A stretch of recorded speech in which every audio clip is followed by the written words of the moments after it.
Hello YouTube, Andy here and welcome to a NGB video. We're going to be taking a look at Jotun, Valhalla edition on Nintendo Switch. So here we go, this is the intro sequence.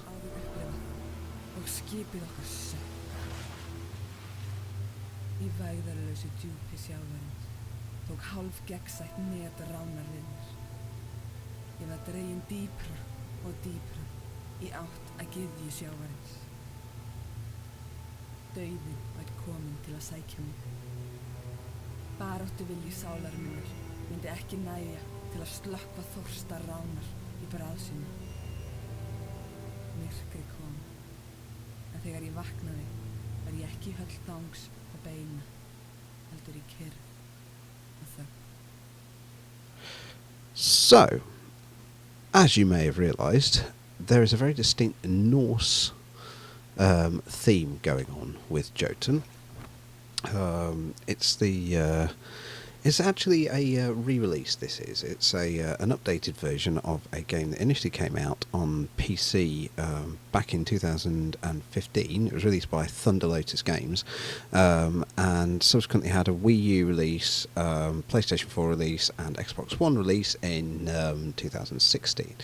And yeah, it's a kind of a Norse-themed adventure boss rush game with these really sort of quite striking cartoon graphics. I guess if I was to sort of go for a back of the box quote, basically it's Don Bluth does Shadow of the Colossus. So the general gameplay loop in Jotun is you play as this Viking shield maiden Thora, who has to overcome various different challenges in different areas of the 5 realms. So we've started off here in Jotunheim. She has an axe which has 2 different types of attack, a light attack and a heavy attack,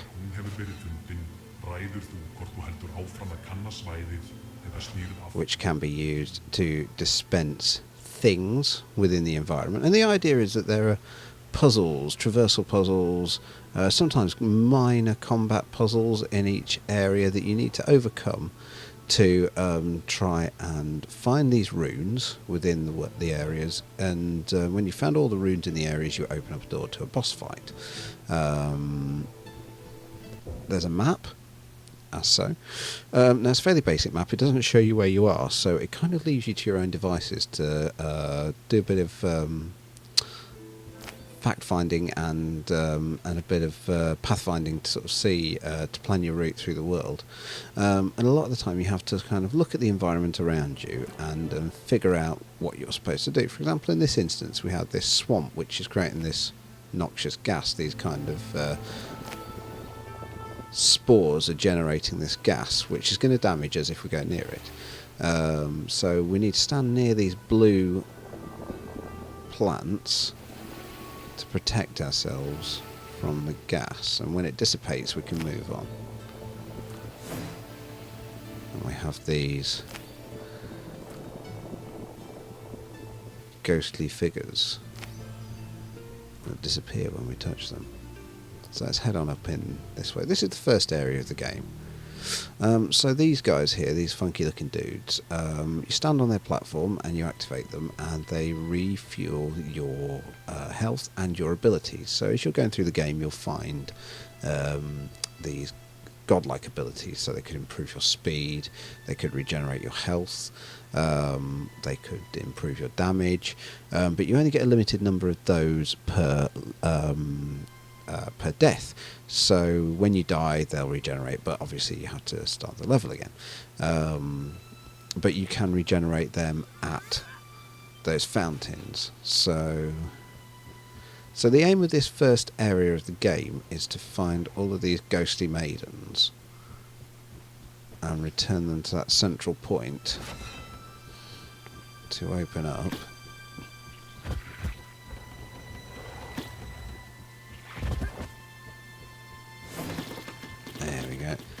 to open up a a route to the rune. So the basic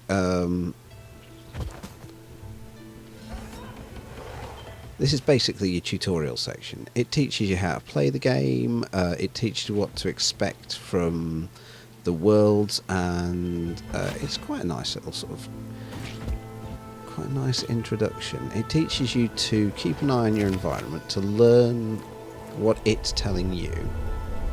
So these statues give you your god powers, but it also teaches you to remember what you did in the environment, because it always comes in handy for the boss fight. The boss tends to use similar tactics to the worlds that you've just battled through. Okay, so now you can see those spores have poisoned us, they're damaging us, we need to get near to one of those blue plants to take the poison off us.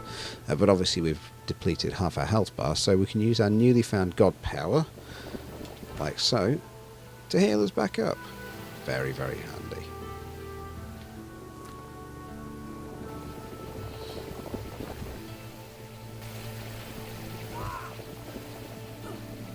Not cool. Okay. So there we go, there's another spirit. Máttur dísan ætti að rjúfa innsigli grafhússins.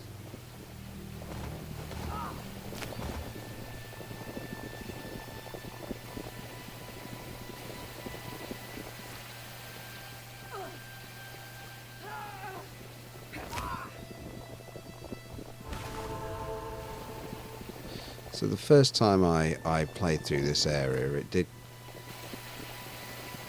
hurt me quite a bit, because obviously it doesn't really give you a huge amount of easy signposting. It relies on you taking note and learning. And of course, as any of us know, when we jump into these new games, we don't really do that. We just kind of plough forward and see what our weapons can damage. So there we go. So we've opened up this barrow, and this mouldy looking fella's going to come out and have a little word. Clearly we've woken him up.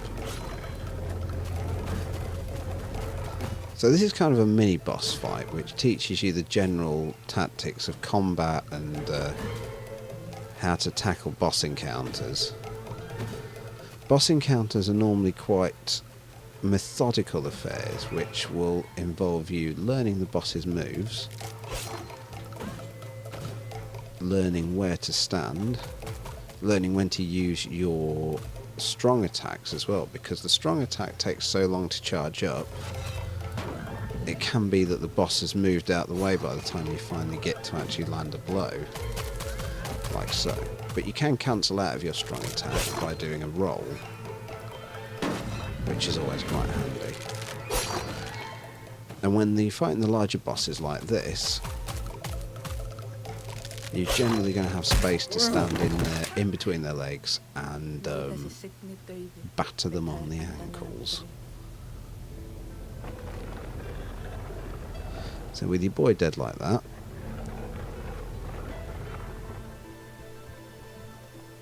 we can pop in here and grab the rune, and that will unlock the boss of this area.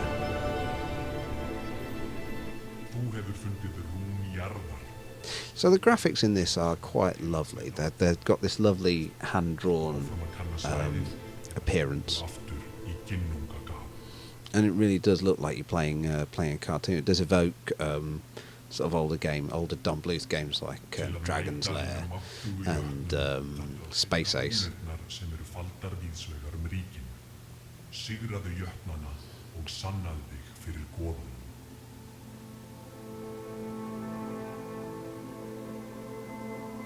Wait for the boss door to open.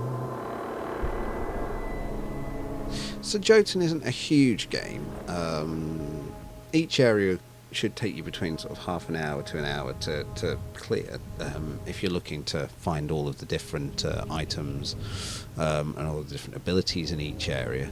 There are golden apples that you can collect that will extend your health bar. There are upgrades to your existing abilities, and there are new abilities to find. And it's kind of short and sweet. You're looking at sort of about 6, 7, 8 hours, depending on how well you progress through. So there we go. So we've topped off our health bar, we've regenerated our healing power, and now tackle the boss.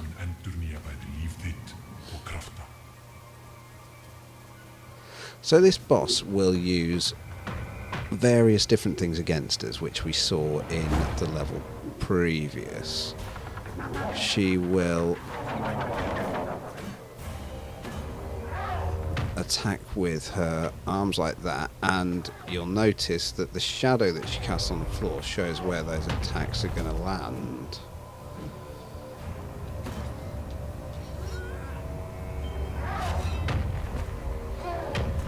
Very similar to the... Oh, and she's battering me fair, isn't she? Very similar to the...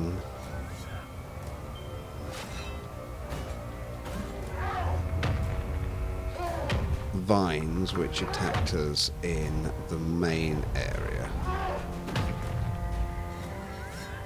So we need to get in, get out,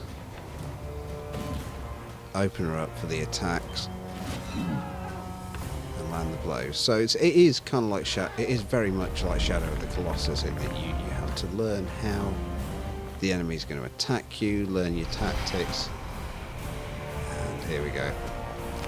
Here comes the poison. So get down by the blue flowers.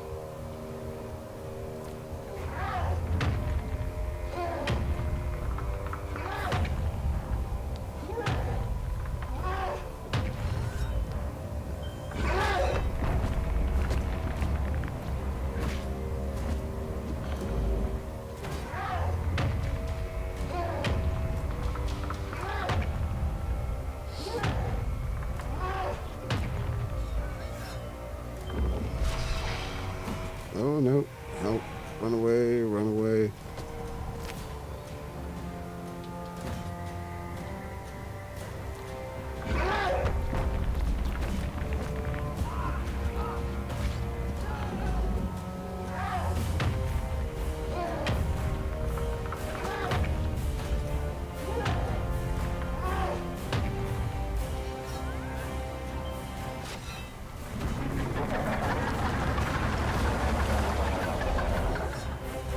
Now the vines come out.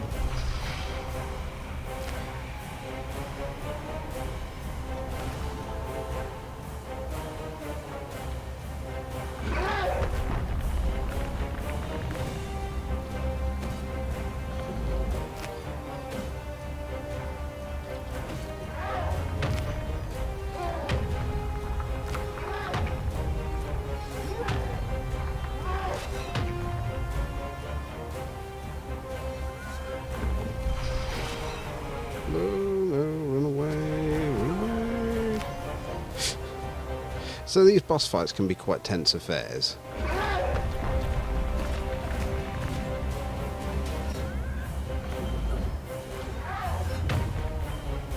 Oh, I'm gonna get battered. Oh.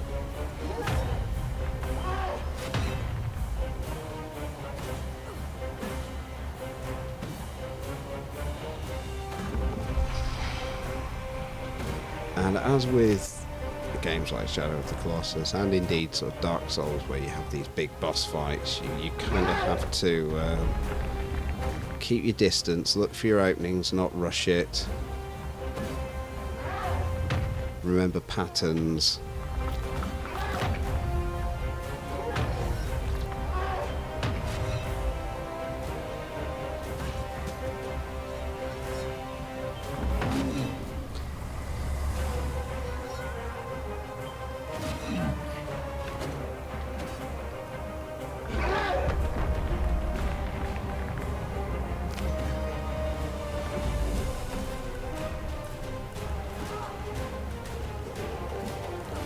Both on the ropes now.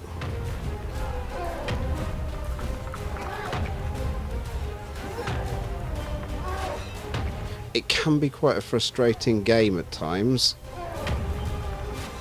when you get the enemy on the ropes and they just speed up, they get more aggressive with their attacks. But it is incredibly rewarding when you actually finally take a boss down.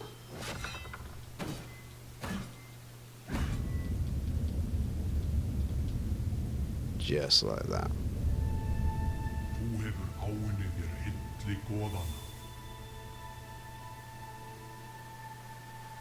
So that kind of, in a nutshell, is Jotun. It would be spoiling things to take it any further. There's a lot to discover in this game. Every world plays very differently. You know, some of them are more combat based, some of them are more environmental puzzle based. But the general idea is you've got these 5 bosses to take down. We've taken down 1. And you take all of them down, and then you have a final boss, I believe, to fight in the middle. I'm not quite that far into it at the time of recording this, but I'm not that far off. I've got one more major boss to take down, so expect to see a review around about the time this video hits, which should give you a bit more information about the game, about what extra modes it has, how well it plays. It's a lovely game. It looks very nice. It's got a great visual style. It plays really well on the Switch. I'd just argue though that it does play better in docked mode on your TV.